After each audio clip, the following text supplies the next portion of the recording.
నమస్తే, welcome to NCN news. నేను కళ్యాణి. బులెటిన్లో ముందుగా హెడ్లైన్స్ చూద్దాం. సెంచరీకి చేరువలో నిత్య విద్యార్థి డాక్టర్ రామారెడ్డి. నిరంతరం అభ్యసిస్తూ జ్ఞానవృద్ధిని జీవన విధానంగా మార్చుకుని చదువుకి ఎడిక్ట్ అయిపోయిన డాక్టర్ కర్రి రామారెడ్డి మరో అరుదైన విద్యా మైలురాయి అధిగమించారు.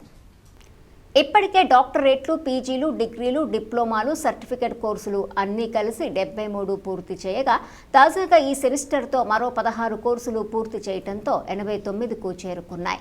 ఈ మేరకు రాజమహేంద్రవరంలోని స్థానిక దాన్వాయిపేటలోని మానస హాస్పిటల్లో జీఎస్ఎల్ వైద్య సంస్థల అధినేత డాక్టర్ గన్ని భాస్కర్రావు, ఐఎంఏ నగర కార్యదర్శి డాక్టర్ దాట్ల సతీష్ రాజు, ఆర్ఎస్ఎస్ ప్రాంత కార్యకారిణి ఓలేటి సత్యనారాయణలతో ఏర్పాటు చేసిన మీడియా సమావేశం డాక్టర్ రామారెడ్డి మాట్లాడారు.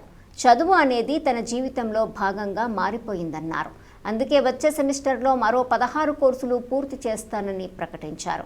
దాంతో సెంచరీ దాటుతుందన్నారు. తాను చేసిన కోర్సుల్లో ఏది అయాచితంగా వచ్చిందో, గౌరవపూర్వక నామమాత్రపు అర్హతతో కాదని, ప్రతి సర్టిఫికేషన్ పూర్తిగా పరీక్షల ఆధారంగానే సంపాదించానని డాక్టర్ రామారెడ్డి సోదాహరణంగా వివరించారు. పూర్తి సామర్థ్యంతో, శ్రమతో సాధించినవేనని, అందుకే కష్టార్జితం మరియు ఇష్టార్జితమని వ్యాఖ్యానించారు. రికార్డుల కోసమో మరొకటి కోసమో కాకుండా చదువు అనేది తన జీవితంలో నిత్యభాగంగా చేసుకున్నానని డాక్టర్ రామారెడ్డి స్పష్టం చేశారు. ఈ కార్యక్రమంలో గరిడె బాబురావు, బంగారు బాబు, బి పరంజ్యోతి తదితరులు పాల్గొన్నారు.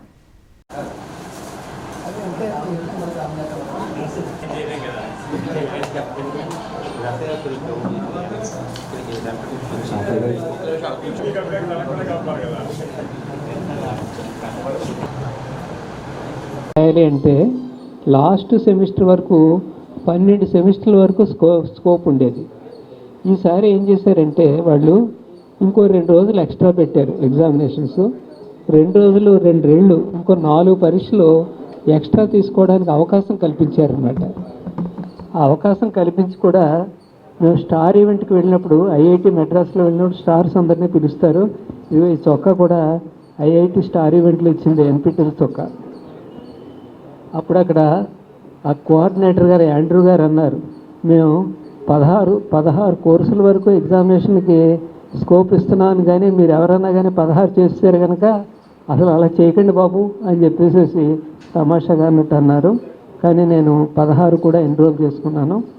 మీకేమో ఈ ఎన్పిటిఎల్ అంటే తెలిసిన విషయమే. ఇది national program technical enhanced learning అనేటటువంటిది. స్వయం అనేటటువంటి ప్రోగ్రాంలో భాగంగా మన ministry of education, human development resources, central government వాళ్ళది ఈ ప్రోగ్రాము. అందుకని వాళ్ళు ఏం చేశారంటే ఐఐటీల్లో టాప్ ఐఐటీలను సెలెక్ట్ చేసుకున్నారు. 7 టాప్ ఐఐటీలు. అవేంటి? మెడ్రాసు, బాంబే, కాన్పూరు, ఖరగ్పూరు, గౌహతి, రూర్కీ. వీటినేమో సెలెక్ట్ చేసుకుని, ఇవి కాకుండా IASc, Indian institute of science Bengaluru, మొత్తం 8 ఇన్స్టిట్యూట్స్ని సెలెక్ట్ చేసుకుని మీరు కోర్సులు రన్ చేయండి. ఇదేమో ఆన్లైన్ జరిగేలాగా, ఎగ్జామినేషన్స్ కూడా ఆన్లైనే ఉండేలాగా నిష్ణాతులైనటువంటి ప్రొఫెసర్స్ తోటి వికాసైన క్వాలిటీ ఎడ్యుకేషను బయట ప్రపంచంలోకి వెళ్ళాలి. ఎంతో మంచి ఆపర్చునిటీస్. గని భాస్కరరావు గారు, మా కాలేజీలో ఒక ఈవెంట్ ఉంది, మీరు గెస్ట్గా రావాలన్నారు. నిజానికి ఎంత మంచి ఆపర్చునిటీ ఇది. అటు మెడికల్ కాలేజీలో చక్కగా గెస్ట్గా వెళ్ళి ఆనందించి రావడం అనేటువంటిది. అలాగే ఎన్నో సంఘ కార్యక్రమాలు. నన్ను మాత్రం ఇలాగ ఏప్రిల్ 19th వరకు వదిలేసేయండి, ఏప్రిల్ 26th వరకు వదిలేసేయండి అని చెప్పేసి అన్నిటికీ కూడా దూరంగా ఉంటూనే ఒక యజ్ఞంలాగా చేయడం అన్నది జరిగింది. ఈ కోర్సులు కూడా ఇవి ఒక పక్క నుంచేమో సైకియాట్రీ, సైకాలజీ ఇలాంటివి కొన్ని ఉంటాయి. వాటికి సంబంధించిన వెలగకి టాపర్గా వచ్చాను నేను. ఇది అంటే చెప్పాలంటే మరి చాలా మొత్తం ఒక 1,00,000కు తక్కువ కాకుండా క్యాండిడేట్స్ ఈ ఎన్పిటిఎల్ ఎగ్జామ్స్ తీసుకుంటుంటారు. అందులో ఈ విధమైనటువంటి ఈ వయసులో ఇలా చేయడం అనేటటువంటి ఆనందాన్ని కలిగిస్తుంది.